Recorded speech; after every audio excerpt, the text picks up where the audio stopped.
La bande Velpo, qui cela ne dit-il rien? Pas grand monde sans doute, devenue marque à part entière. Velpo désigne des orthèses destinées aux patients qui ont des problèmes articulaires ou ligamentaires, entre autres. Et c'est la société Richard Frères, basée à Saint-Genélaire, qui développe et fabrique depuis près de 20 ans les nouveaux produits ou les produits plus anciens de cette marque Velpo. Aujourd'hui, au pôle des technologies médicales, sur le campus Santé et Innovation, nous enregistrons notre émission Coup d'avance, le magazine de l'innovation dans la Loire, avec vous, Philippe Vernet, qui est directeur général de cette société Richard Frères, qui a un passé dans le textile qui est très important, on va revenir dessus. Merci encore au pôle des technologies médicales de son accueil pour ce rendez-vous mensuel autour du lunch Santé et Innovation.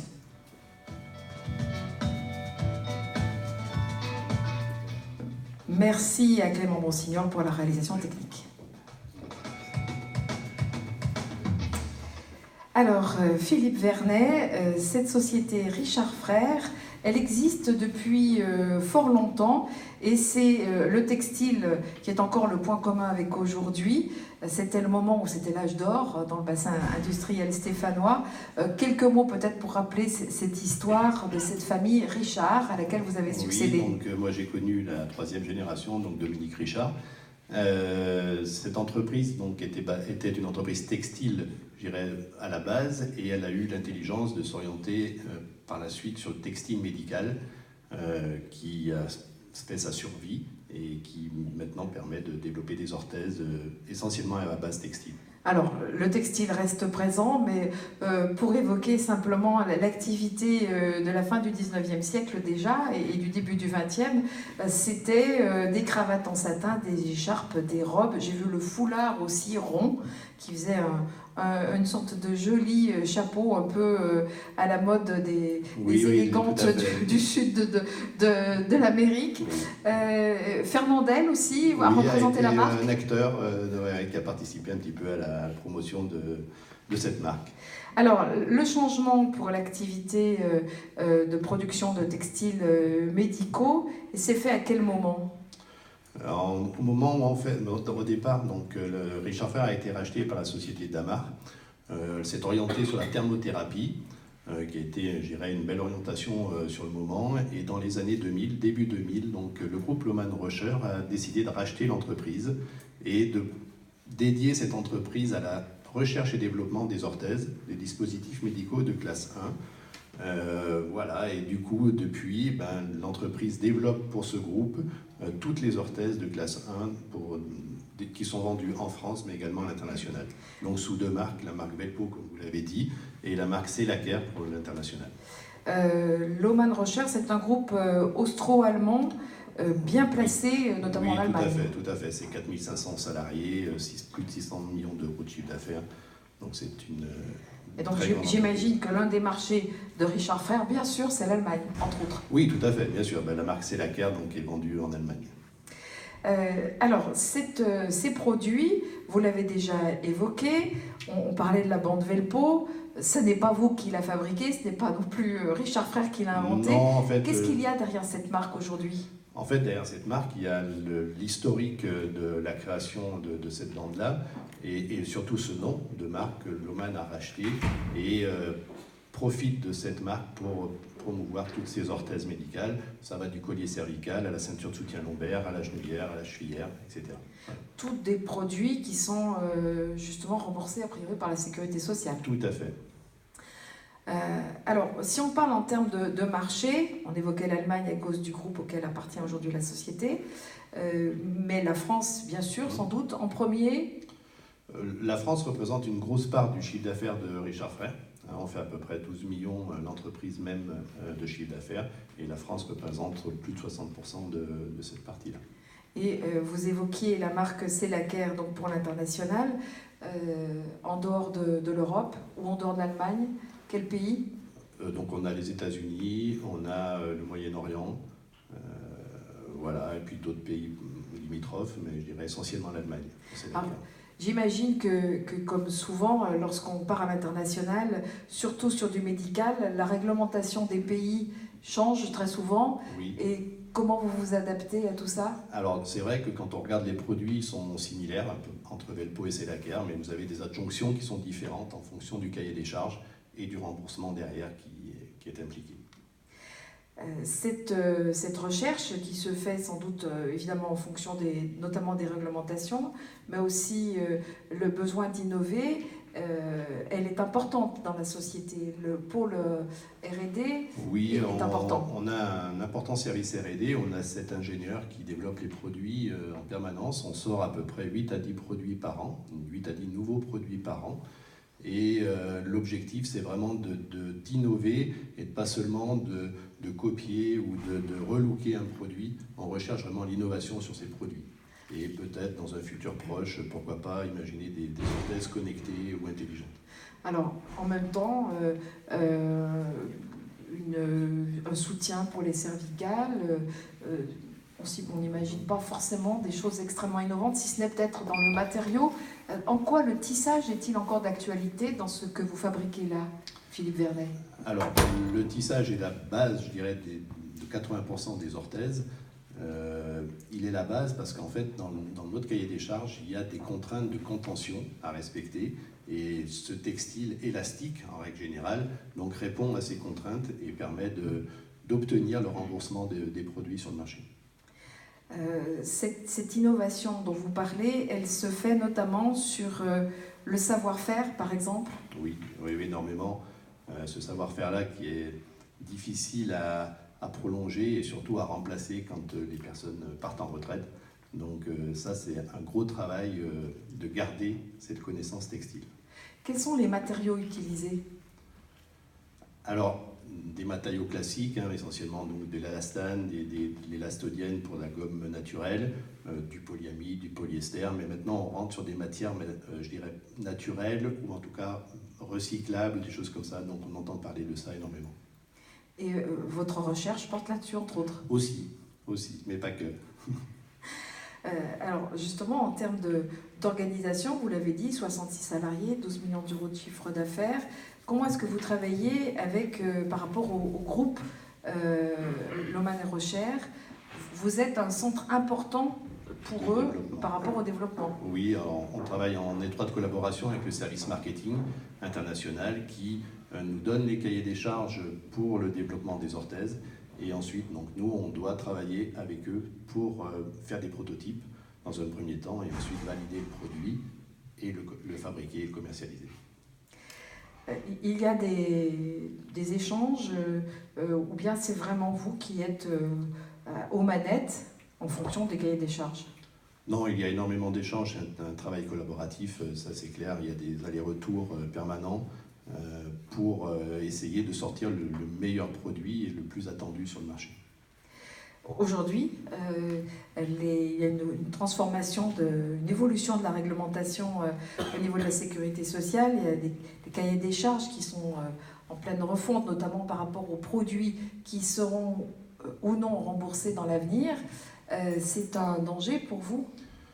Alors un danger ou peut-être un mal pour un bien, je ne sais pas, et l'avenir nous le dira. Toujours est-il que c'est vrai que le cahier des charges évolue en termes de remboursement des produits, et ça va également orienter l'innovation des produits, ou en tout cas le développement des produits. Mais on attend un petit peu ça avec impatience, parce que c'est vrai que c'est un petit peu bloquant pour l'instant. Mais il n'empêche que ça ne bloque pas quand même l'innovation et la recherche. Alors comment vous pouvez essayer d'avancer quand même en vous disant je risque de faire peut-être un produit qui sera peut-être pas tant acheté que ça parce que ça risque de poser des problèmes au niveau du remboursement. Comment est-ce que vous avancez quand même? Le but, c'est vraiment d'apporter une valeur ajoutée au produit et cette valeur ajoutée sera vendable d'elle-même.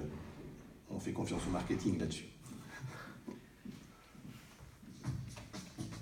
Coup d'avance, le magazine de l'innovation dans la Loire, RCF. Et aujourd'hui, dans cette émission Coup d'avance, enregistrée au pôle des technologies médicales, j'ai le plaisir de recevoir Philippe Vernet, qui est directeur général de la société Richard Frères, qui fait partie du groupe Lohmann & Rocher et qui travaille sur un certain nombre de dispositifs médicaux, notamment autour de la marque Velpo pour la France, Sellaker pour l'international. Et donc, ce qui concerne entre autres la contention, mais pas seulement. C'est d'ailleurs pas forcément le cœur du métier, la contention. Non, non, mais en tout cas, on s'y oriente aussi. On a sorti une gamme sur la France donc pour rentrer sur le marché de la contention veineuse sous la marque Venocare. Et donc on est rentré avec, je dirais, une gamme minimaliste, mais l'objectif c'est de faire grossir cette marque.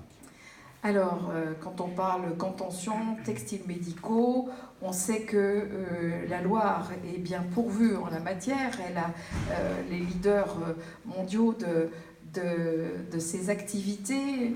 On ne va pas citer vos concurrents. Comment est-ce qu'on se situe comme ça, justement? Alors, vous-même venez, on peut le dire, de la société Gibault. Vous avez été un peu démarché par monsieur Oui. Dominique Richard.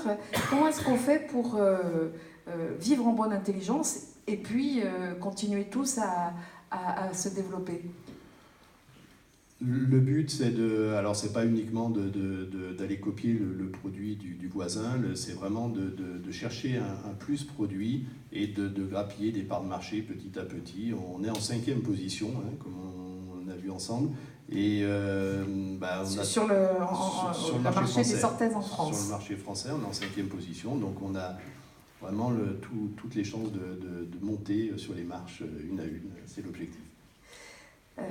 La Loire est aussi un département qui est très pourvu, le pôle de technologie médicale d'ailleurs le prouve, en structure de recherche, de santé. Est-ce que pour vous c'est un plus, je l'imagine, mais comment est-ce que vous travaillez du coup avec ces différentes structures qui existent dans le département ?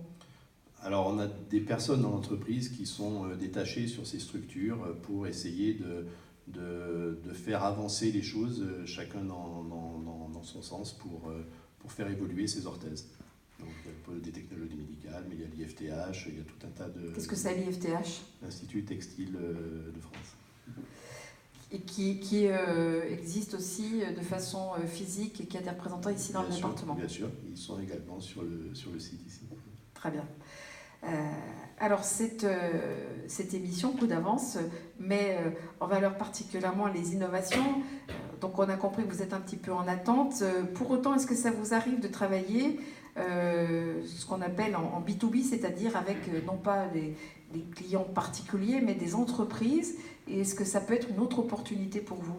Oui, tout à fait. On a la chance, avec Richard Frères, de travailler avec des clients autres que le groupe, puisqu'en fait, notre principal client, c'est le groupe Lohmann et Rocher. Mais on a des clients B2B qui sont également sur l'orthèse, mais pas remboursés, justement, et donc pas de contraintes vraiment au niveau du remboursement, et ça permet une innovation importante. Et maintenant, on voit des innovations qui sont générées par nos clients B2B se transférer sur les produits médicaux. Et ça, c'est très, très important et très enrichissant pour le produit médical. Donc des entreprises qui sont à la fois, qui font de la recherche de leur côté d'ailleurs, oui. Pardon, qui sont aussi distributeurs, oui. Hein, des sociétés par exemple qui vendent un certain nombre d'articles de loisirs, on va dire ça comme ça. Tout à fait. Voilà. Et avec lesquels, ou pour lesquels vous travaillez, est-ce que vous travaillez aussi avec eux? Oui, on est en étroite collaboration puisqu'en fait on fait le développement du produit. Richard Frères n'apparaît jamais n'est jamais en avant, c'est toujours vendu sous la marque du client, mais c'est nous qui faisons le développement et la fabrication. Alors venons-en aux innovations. Alors il y en a beaucoup, puisque 8 à 10 produits par an, c'est beaucoup. Qu'est-ce que c'est que vous mettriez particulièrement en évidence cette fin d'année 2019, Philippe Vernet? Cette fin d'année, je dirais qu'on a réussi le challenge de sortir nos 8 à 10 produits sur l'année. Donc déjà, ça c'est bravo pour l'entreprise. Peut-être on peut les citer, ou en tout cas les décrire. Oui, vous avez des ceintures de soutien lombaire, vous avez des orthèses de main, voilà, qui se déclinent en différents modèles pour différentes pathologies. Donc voilà, et sous la marque Velpo et sous la marque Sellager. Est-ce que, de quelle façon vous travaillez en amont avec, par exemple, les médecins? Alors, les médecins nous donnent les orientations sur les besoins qu'ils ont, mais également ils nous valident quelque part médicalement le produit pour voir s'il répond aux exigences, aux indications qui seront imposées. Et les réactions des patients, vous en avez aussi? Bien sûr, on a également un service qui prend en compte toutes ces réclamations-là et toutes ces remontées de terrain pour les analyser et essayer de faire évoluer le produit également. Je le disais tout à l'heure, vous venez de chez Gibaud, un autre très grand des dispositifs médicaux. Qu'est-ce qui a fait que vous avez dit oui pour prendre cette responsabilité, qui est la direction générale d'une société qui a une histoire et un passé et presque un peu similaire. Voilà, exactement, et une forme de responsabilité, bien sûr, pour que tout cela perdure?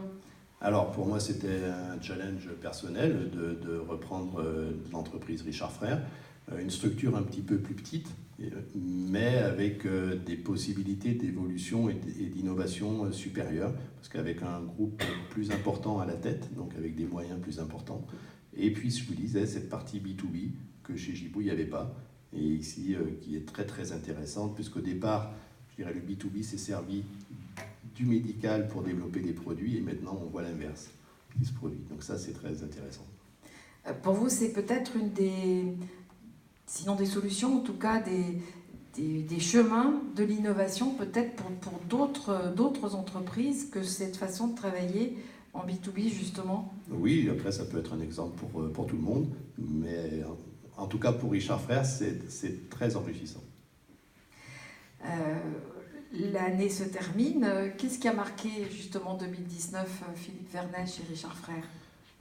Alors, je dirais en interne, ça a été le changement de RP, donc système informatique. Donc ça a été, je dirais, le Big Bang de l'année. Puisqu'on est Il faut former tout le monde. Voilà, on est passé sous SAP, donc ça ne parle peut-être pas à tout le monde, mais en tout cas, c'est une révolution dans l'entreprise.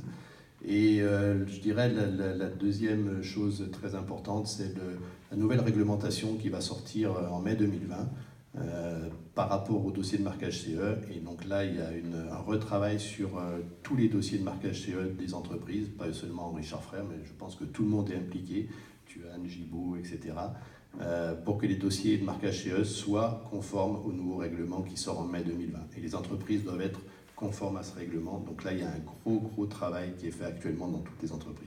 En parlant de marquage CE, et pour revenir justement à votre travail en B2B, c'est aussi pour vous une forme de garantie, parce que ces entreprises qui distribuent par exemple du matériel de loisirs sportifs, eux-mêmes doivent correspondre à ce marquage CE. Tout à fait, ils sont impliqués. À partir du moment où ils ont un dossier de marquage CE, ils sont impactés par ce nouveau règlement. Alors des projets pour 2020, on a compris qu'il y avait du travail déjà là. Oui. Mais l'année est déjà bien remplie. À part ça, je vous dis, le côté le plus intéressant et enrichissant, c'est le développement et l'innovation. Donc on travaille là-dessus. Alors c'est donc une politique générale permanente, mais pour autant, est-ce qu'il y a quand même un produit que vous aimeriez sortir dans les années à venir? Oui, évidemment. Le produit Miracle, ça serait le produit intelligent qui s'adapte aux conditions de vie du patient en permanence. Donc un produit très réactif et qui s'adapte. Et là, vous y travaillez déjà? Énormément. On n'en saura décidément pas plus. Le secret est bien gardé. Quelques mots sur vos salariés. On parlait de savoir-faire. Évidemment, sans doute que les machines évoluent, mais les personnels, eux, savent se transmettre ce savoir-faire d'une génération à l'autre. Vous l'avez dit, il y a des gens qui partent à la retraite, forcément. Oui, tout à fait. Donc c'est l'objectif également pour la pérennité et la continuité du savoir et du professionnalisme. On forme des jeunes pour prendre la relève, et ça, c'est le côté un peu compliqué actuellement sur le marché textile. Eh bien, Philippe Vernet, merci beaucoup. Merci beaucoup d'être venu à nous pour parler de cette société qui a bien 100 ans maintenant, plus de 100 ans. Oui. Voilà. Mais qui, manifestement, est tout à fait dans l'air du temps, notamment au niveau innovation. Et puis, à une prochaine fois, sans doute, pour reparler justement de ces nouveaux produits. Merci beaucoup. Merci.